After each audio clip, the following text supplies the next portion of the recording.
अस्सलामुअलैकुम। The special report with Mudassar Iqbal के साथ हाजिर खिदमत हैं। नाज़रीन, पंजाब में वो वज़ीर आला आ चुके हैं जो अपोजिशन ने नाम दिए थे, यानी कि ना वज़ारत आला के वज़ीर आला और अपोजिशन लीडर के दरमियान फ़ैसला हुआ, ना फिर कमेटी में हुआ, और इलेक्शन कमीशन ने वो फ़ैसला किया जो अपोजिशन की जानिब से नाम था। बहुत से पहले कयास आराइयाँ की जा रही थी कि मोहसिन नकवी वज़ीर आला पंजाब होंगे और वो हो भी गए। अब मामला ये है कि निगरान वज़ीर आज़म कब, कैसे और कहाँ तक होगा, क्योंकि अब तो 70 से ज़ायद जो हैं वो MNAs फारिग कर दिए गए हैं, कुछ 45 हैं। आज वो छुपन छुपाई खेलते हुए नज़र आए हैं स्पीकर के साथ, और आज खुद पाकिस्तान तहरीक इंसाफ के जो रहनुमा हैं वो गए हैं इलेक्शन कमीशन में और कहा गया है कि उनको डी-सीट ना किया जाए, बदनीयती की बुनियाद पर उनके इस्तीफ़े मंजूर किए जा रहे हैं। इस्तीफ़े पहले कहा जा रहा था PTI की जानिब से कि उनके इस्तीफ़े मंजूर किए जाएँ। जब वो वहाँ गए स्पीकर इस्तीफ़े मंजूर नहीं कर रहे थे, अब वो कह रहे हैं हमारे इस्तीफ़े मंजूर ना किए जाएं। तो ये जो एक इलेक्शन जो पाकिस्तान तहरीक इंसाफ कभी पार्लियामान में जाना चाह रही है, कभी बाहर आ रही है, असम्बलियाँ तोड़ रही है, ये बहुत से सवाल पैदा हो रहे हैं कि अब क्या होना जाए। फिर दूसरा एक बड़ा अहम मामला है, वो है कि अभी तक गवर्नर्स ने बाकायदा इलेक्शन की डेट नहीं दी है, ना खैबर पख्तूनख्वा में और ना ही पंजाब में। तो इस मामले पर क्या सूरत हाल होगी और क्या दिए गए इस्तीफ़े जो मंजूर हो गए और जो बाकी बच गए उनकी क्या कानूनी हैसियत है, हम बात करेंगे। अजहर सिद्दीक एडवोकेट साहब मौजूद हैं। बहुत शुक्रिया अजहर साहब आपके वक्त का। सर, सबसे पहले तो इस्तीफ़ों के हवाले से बात कर लेते हैं। इस्तीफ़े दे दिए गए PTI की जानिब से, कहा गया जी मंजूर नहीं हो रहे। फिर जब मंजूरी शुरू हुई है तो कहा जा रहा है कि हमारे इस्तीफ़े मंजूर ना किए जाएँ। तो जब इस्तीफ़े दे दिए गए हैं, अब स्पीकर के पास है इस्तेहकाक ना करे, क्या कानूनी मामला है सर?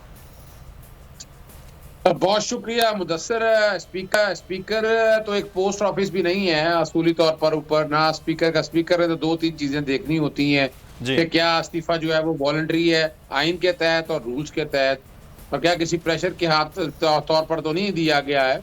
और ये चूंकि यहाँ इसमें कोई शक नहीं है, अब तो कोई डाउट रह नहीं गया कि स्पीकर की बदनीति और अपने इख्तियार से तजावुज करना तो साबित हो गया। उनका अपना हलफ का तोड़ना, आर्टिकल 4 और 5 की खिलाफ वर्जी और मुख्तलिफ कॉन्स्टिट्यूशन प्रोविजन की खिलाफ वर्जी बड़ी वजाहत के साथ सामने आ चुकी है, उसमें कोई डाउट नहीं है। स्पीकर ने जो किरदार अदा किया, आपको याद होना चाहिए कि यानी पाकिस्तान तहरीक इंसाफ के अंदर से ही अपोजिशन लीडर ने वर्जी का चुन और दिनों में चुन लिया।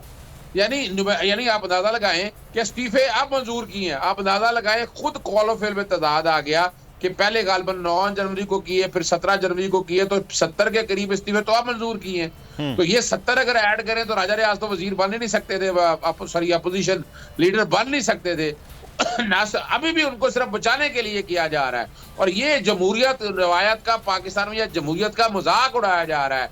और मैंने वो चैलेंज की हुई है, मैंने पहले खत लिखा इनको, फिर हाईकोर्ट गया, हाईकोर्ट ने कहा कि स्पीकर डिसाइड करे। स्पीकर के पास मामला आया, स्पीकर ने कहा कि जी वो उनकी तादाद ज्यादा है, कि किनकी तादाद ज्यादा है। फिर अब दोबारा हाईकोर्ट में आए, और ये इस वक्त जो मसला है ना अपोजिशन लीडर, ये सारा जो कुछ किया जा रहा है ये अपोजिशन लीडर के लिए किया जा रहा है। कि आपने जब असेंबली डिसॉल्व करनी है तो केयर टेकर सेटअप के लिए अपोजिशन लीडर की मुशावरत बहुत जरूरी है, ये आइन और कानून में लिखा हुआ है। अब उसको हटाने के लिए ये सारा काम किया जा रहा है। और आपने देखा कि यहाँ इलेक्शन कमीशन के मेंबर्स के तैनात करना हो तो वहाँ अपोजिशन लीडर का रोल है।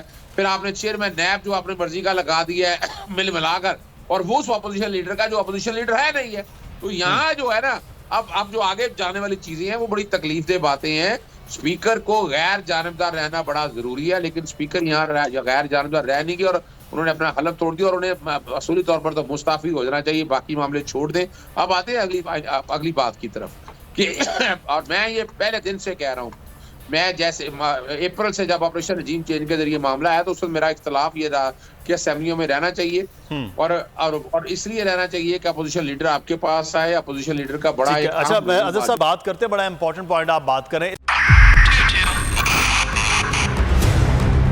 2022 बहुत सारे तोहफे भी देखे गया पाकिस्तान की अवाम को एक तोहफा ये दिया कि अवाम को पता चल गया कि पाकिस्तान का मीडिया क्या है। साल 2022 में सबसे ज्यादा देखे जाने वाला चैनल बोल न्यूज रहा नंबर 1। हमने बहुत सारे शोज और ट्रांसमिशंस की, पूरा साल मुसलसल जदोजहद में निकल गया कि ये वोट ऑफ कॉन्फिडेंस के पीछे कौन लोग थे।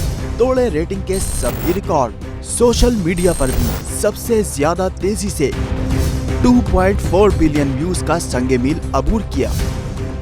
एंकर्स को भी आवाम में सबसे ज्यादा मकबूलियत मिली और सोशल मीडिया पर भी बोल रहा सब पर भारी।